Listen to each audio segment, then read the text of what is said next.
You're just a parasite living off of me. If you have a complaint, divorce me and get out. The beer he flung at me out of the blue, along with those words, left me stunned. Has he forgotten all that I had done till now? It's impossible for me to spend a lifetime with such a person. All right, I said, and left the home that I had lived with my husband for many years. I couldn't possibly stand being called a parasite in silence. My name is Lisa Parker. I'm a 42-year-old housewife. My husband, Mark, is 4 years older than me at 46 and works for the local county office. We've been married for 12 years. We initially both worked, but I quit my job 5 years into our marriage. I actually wanted to continue working. I thought I'd have a child right after getting married, but I started feeling impatient as 2 years passed with no baby. I keenly felt the silent pressure from my in-laws who wanted to see their grandchild.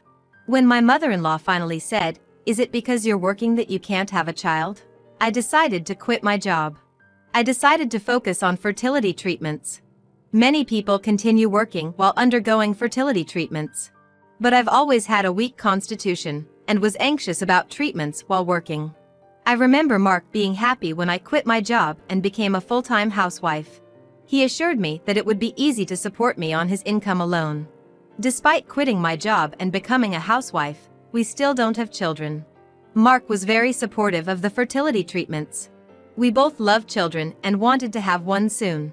I think I felt a little rushed when my in-laws said they wanted to see their grandchild soon. There was a tremendous struggle before I came to the understanding that having a child doesn't necessarily go according to plan. 5 years have passed since then, and we're no longer undergoing fertility treatments. We tried various things, but we were not blessed with a child. Both Mark and I have had thorough examinations. We thought there might be a problem with one of us. I've heard that many husbands are reluctant to get tested. That was not the case with Mark. I remember feeling relieved when he willingly took the tests. The results showed that we were both healthy and normal, so it seems to be a matter of luck. Also, my health was at its limit to continue the fertility treatments. When I told Mark that I was taking a break from the treatments, his reaction was more intense than I had imagined. "What are you talking about now? Do you know how much the treatments have cost us? Are you planning to continue being a housewife without even undergoing treatments?" He kept blaming me and kept bringing up the cost of treatments. Yes, I know the treatments were expensive and difficult. I felt guilty, and I covered most of the treatment costs with my savings from when I was single. Despite knowing that, Mark kept saying that his hard-earned money was being wasted. "Hold on, that's too harsh. You know my body's at its limit, don't you?" Mark, who only talks about money without any words of concern for his wife's body, finally got to me. That really got my goat. I couldn't help but retort back in a loud voice. "If that's the case, you shouldn't have suggested infertility treatments in the first place." I, who usually never talk back, opposed, and it seemed Mark didn't like that. Yet, he couldn't seem to strongly rebut me. Perhaps he was remembering that he too had agreed to fertility treatments. That day, he left the house and didn't return for quite a while. We had a few fights about the treatment afterward, but things have somehow recently settled down. Maybe Mark has given up on the idea of having a child. I feel guilty about that, but I think we just have to accept that it was our fate. Life as just a couple isn't bad. That's what I kept telling myself. My classmates who have kids seem to be having a hard time financially. Many of my friends continue to work to secure their children's future and their own old age. Mark never outright says it, but he seems unsatisfied with me quitting the treatment and becoming a housewife. After much thought, I decided to start a side job that I could do from home. Immediately, I told Mark about it when he came home from work. Mark laughed at my story as if it was a joke. If it were that easy to make money, nobody would go out to work. Starting with those words, he started to endlessly talk about how busy he is working during the day. Most of it was complaints about dealing with the public. Mark, whose main job is dealing with the public at the counter, seems to be under a lot of stress. "A job you can do from home? Well, at least make enough for my allowance. Not that I'm expecting much." Mark ended the conversation like that. I think Mark probably didn't understand even half of what I said. If he had understood, he wouldn't have reacted like that. I tried to explain again, but Mark was no longer listening. Don't try to enjoy working from home, just go get a part-time job somewhere. As I tried to start speaking, Mark turned a displeased face toward me. Mark somehow has the perception that he's the only one working. This won't do for a conversation. I decided in my heart not to talk about my side job until I can proudly tell Mark about the money I've earned. And so, I started a side job from home. Mark remains unchanged, not promoted, and always in the same department. It's rare for a public servant to be in the same department for over 3 years. It seems that he is thought to be unhelpful in other departments. Mark, who has been left behind while his peers are steadily being promoted, seems more stressed than ever, which I can tell. Firstly, the amount of alcohol he consumes at home has increased. Of course, the number of times he comes home drunk after drinking outside has also increased. Moreover, he always comes home completely drunk. And the next day, he would take the day off due to a hangover. This would surely affect his attendance record. On top of that, he didn't like me constantly on the computer even on my days off and had started going to the slot machines, something he had never done before. Sometimes he wins, but most of the time he loses. I once told Mark that it's a waste of money and suggested he find another hobby. Mark retorted, "What do you know?" before storming out. He returned late at night, thoroughly drunk. When I was called out to the front door in response to a loud call, the taxi driver was supporting Mark, who seemed unable to stand on his own due to his drunkenness. I dumped Mark in his room next to the entrance as he was. The taxi driver said apologetically, "I haven't received the fare yet." I planned to pay it from Mark's wallet, so I found his wallet and checked it. It was completely empty. He probably blew it all at the casino. In a hurry, I paid the taxi fare from my own wallet that I had left in the kitchen. I wonder what he would have done if I hadn't been home when he took a taxi home drunk and penniless. The next morning, Mark woke up with his usual hangover. He claimed to have no memory of the previous night. "You've been drinking too much lately. It's not good for your health, be careful." As I handed him a hangover remedy and water, Mark made a somewhat malicious expression. I braced myself for some sarcastic comment, but he said nothing. But I am certain that he harbors some dissatisfaction with my words deep down. Proof of that is that he has stopped making eye contact with me entirely. Despite it being a much-awaited weekend, Mark shuts himself in his bedroom due to his hangover. After finishing house chores, I sat down in front of my computer to do my work. Public servants have a 2-day weekend. I decided to be lenient and let him enjoy his heavy drinking on a Saturday. With these thoughts in mind, I start my work. At first, I was worried about Mark, but as I focused on my work, I completely forgot about him. Time flies when you're focused. Before I knew it, it was Sunday evening. Mark's hangover was severe, and he was unable to eat lunch. As night approaches, he seems to be somewhat back to his usual condition. I was focused on my work until Mark, who spent his day off lounging in bed, called out, "Dinner." "Huh? Is it that time already?" I didn't notice because I was so focused. Startled by Mark's voice, I checked the clock on the wall. It was almost 7 p.m. "Hurry up, I'm hungry." Mark, leaning on the entrance door with his arms crossed, looked disgruntled. Indeed, I had completely forgotten about dinner, that was my mistake. Feeling sorry, I left my computer. I hadn't done any shopping, so I had to make dinner with what was left in the refrigerator. I prepared dinner in a hurry. While I was busily preparing dinner in the kitchen, Mark was sprawled out on the living room sofa, doing nothing. From time to time, he called out, "Isn't it ready yet?" "It'll be ready soon, sorry. Please wait a bit." "You're slow, hurry up. You're a stay-at-home wife, and you can't even do this right." As Mark continued to complain while lying around, I gradually became irritated. If he was so hungry, he could at least help a little. I felt my remorse gradually changing into resentment towards Mark. My movements as I prepared dinner became rougher. He must have heard the sounds in the living room. I heard a sharp tisk from the living room. Because of all this, the atmosphere at dinner was terrible. Watching Mark eat his meal in silence with a sullen face, I felt fed up. It must have shown on my face. Suddenly, Mark splashed the beer he was drinking at me. Caught off guard by the cold beer in my face, I was momentarily stunned. The beer was chilled and I certainly hadn't expected such an action from Mark. Beer was dripping from my chin. "If you have a problem living off my hard work, you parasite, then get a divorce and get out." His face, flushed red, probably from the alcohol, was shouting at me, still stunned. He kept grumbling even after his outburst. A parasite? You think of me as a parasite? I asked Mark, looking straight at him. It upset me more to be called a parasite than having beer thrown at me. I need him to correct those words and apologize no matter what. At my thoughts, Mark snorted in derision. Don't feel like you're working just because you do a little side job for pocket money. You're not working, you're spending all of my earnings and savings on infertility treatments, and even after all that, we don't have a child. You stopped the treatment because you were feeling unwell and remain a housewife. Mark began his usual rant about how much stress he's under from work. Indeed, being a public service clerk likely involved a lot of complaints. I empathize with that, but it was Mark who chose this job. He should simply do his job without constantly complaining about it. If we were both working, my hardships would have been less. I might have quit this job I hate. I'm working and enduring for your sake. Mark was blaming me for all the stress from his work. I was truly taken aback. I don't remember him being like this.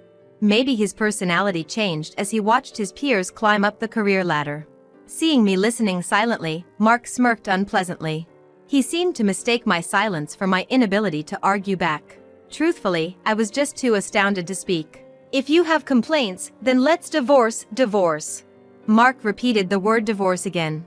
Does he think that mentioning divorce will make me reflect on my actions and apologize? Understood. I replied calmly. I had nothing else to say to Mark. If he wants to make a fuss about divorce, then let's divorce. Determined, I wiped the beer off with a towel that was nearby. It was sticky and uncomfortable. I'll leave. I got up and opened the drawer where I keep my important belongings. In there was a divorce paper that we had written together as a precaution to stay close to each other when we first got married. I never thought we would have to use it.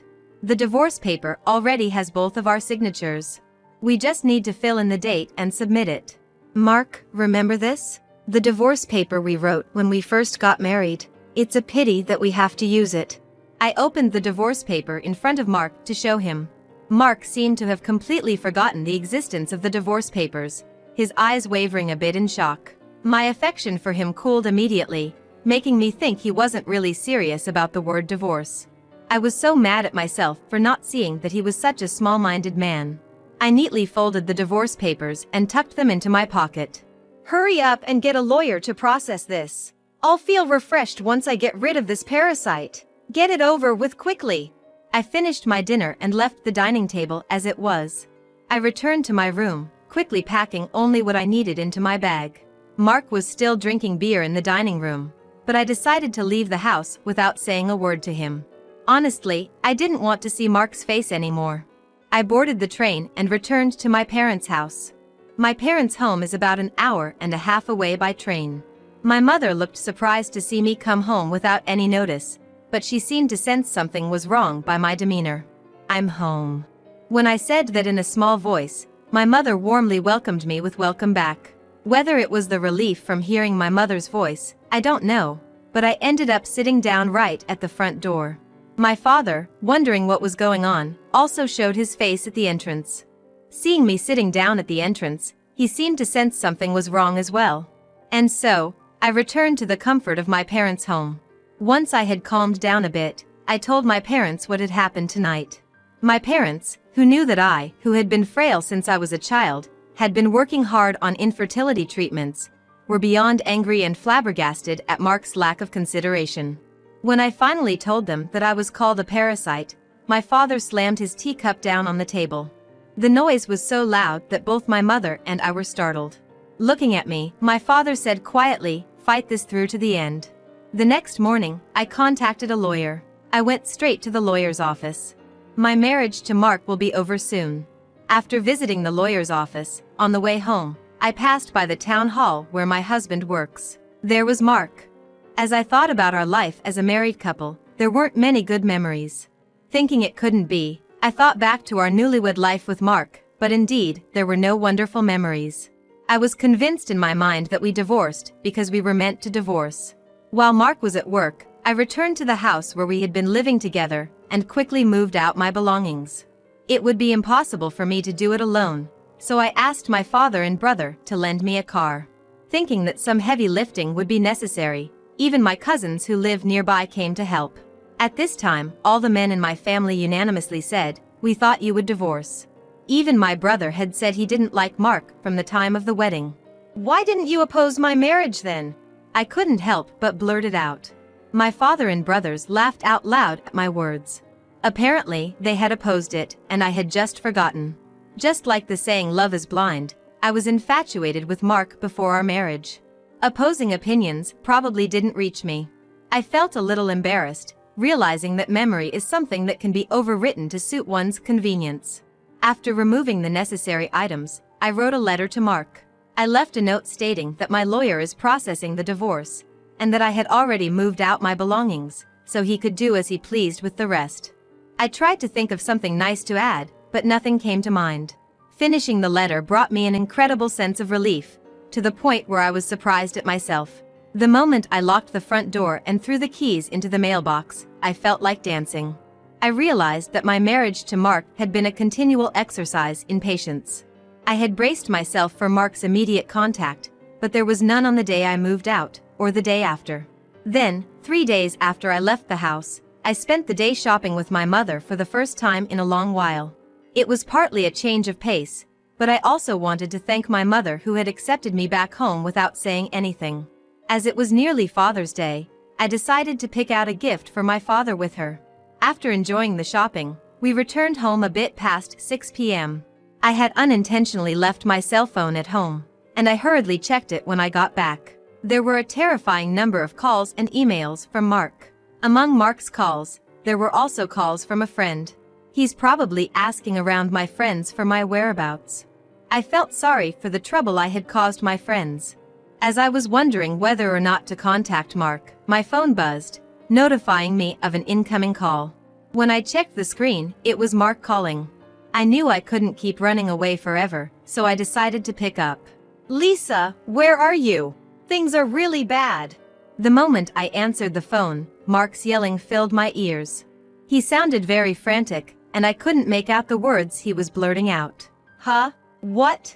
I've already submitted the divorce papers. We're practically strangers now. I don't know what's so bad, but it doesn't concern me, does it?" I deliberately spoke slowly. I hoped that it would further irritate Mark. My provocation easily riled up Mark. "You just went and hired a lawyer on your own." He made it sound like I had done everything on my own, even though he was the one who had initiated the divorce. This really got on my nerves. "Hold on a minute, remember, you were the one who wanted a divorce, right, Mark? Feeling liberated now that the parasite is gone, are we? Oh, did you realize that maybe you're the parasite?" At my words, I could hear Mark catching his breath on the other end of the line. I had expected the call would come soon. "Did you think I didn't know about your debt?" Actually, Mark had a debt. It was a debt he had accumulated from gambling. It was about 5 years ago when I found out that he was deeply in debt from casino and boat racing. Mark's excuse was terrible. He seemed to think that since I was spending money on infertility treatments, he should be able to spend as well. I remember being confused when he told me that. In the end, we promised to repay this debt together. Mark, who had cried and promised never to gamble again, continued to do so, and I knew it. "Did you think you could repay your debt and live a normal life on just the living expenses you give me?" Mark was silent on the other end of the line. Mark used to hand over the living expenses from his salary to me, and he was free to use the rest as he wished. At first, he would give me the money to repay his debts separately from the living expenses, but eventually, the debt repayment money stopped being included in the living expenses envelope. He had fallen into gambling. "Let me guess, you've been borrowing money from your family to repay the debts, haven't you? Are you mooching off them too?"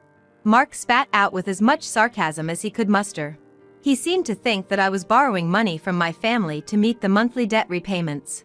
He even seemed to know that the money he was giving me wasn't enough to repay the debt. "I haven't borrowed a single penny from my family. I've been repaying your debts with the money I earned from my side job. But now that we are strangers, I don't have any obligation to repay your debts. Did you really think that you could live a normal life while repaying debts with your salary alone?" Mark must have called because he'd been contacted by his creditor. The money he borrowed wasn't from a particularly reputable source. He borrowed from banks, maxed out his credit cards, and ended up in debt to financial companies. There was some debt collection involved. It seems they contacted his workplace. He was panicking. "So, it's not me who is the parasite. You were my parasite, Mark. Stop lying. You can't possibly have made that much money from a woman's work-at-home job. Stop showing off. Just go borrow some money from your family and pay it back." Mark was always looking down on me. I couldn't help but sigh in disbelief. "My side job is affiliate marketing. You could look it up on the internet. If you try a bit, you can easily out-earn your salary. I wonder why you didn't realize this when I was no longer dependent on you, especially since you are a public servant." The truth is, the side job I chose was quite profitable. I won't say that anyone can make money from it. How much you earn probably varies from person to person. But my strategy, based on the skills and experience I gained while working in a major corporation's marketing team, was a huge success. "Well, that's how it is." I said that and hung up the phone. Mark tried to say something, but I didn't feel like listening to the end. It would probably be something like, "Pay for me," or "I need a loan." Hanging up the phone made me feel like I'd really severed ties with Mark. He probably had other debts that I'd been repaying, and maybe even new ones he'd taken on. Well, it's none of my business anymore. After that, Mark kept calling me for several days. He seems to have come to my family home when I was out, but my father sent him away. At that time, he reportedly said, "I want you to lend me some money." Just how greedy can he be? To think I used the money I earned to repay his debts. It was ridiculous. He should have relied on his parents, but apparently, he'd already done so. He'd borrowed a large amount from his in-laws, and had been disowned without my knowledge. I did feel a distance growing between us and his parents at one point. Mark had told me that his brother and his wife had moved in with them, so they were keeping their distance to avoid being a nuisance, but that must have been a lie. Unable to rely on his own family, he kept borrowing money to repay his debts. I always figured he'd eventually go bankrupt, but it came about surprisingly soon. In the end, he seems to have borrowed money from loan sharks, and even the city hall was hit by debt collectors. There were also harassing phone calls that caused the city hall's phone lines to go crazy, causing a big problem. Eventually, rumors spread, and Mark lost his place at work and resigned. I heard rumors that he is now unemployed and on the run from debt collectors. He has become less than a parasite now, more like scum. Having moved back to my family home, I decided to stay there. We're renovating the slightly old family home, and my mother is putting her heart into creating an English garden she's always longed for. My affiliate marketing is going well, and I'm not short of money.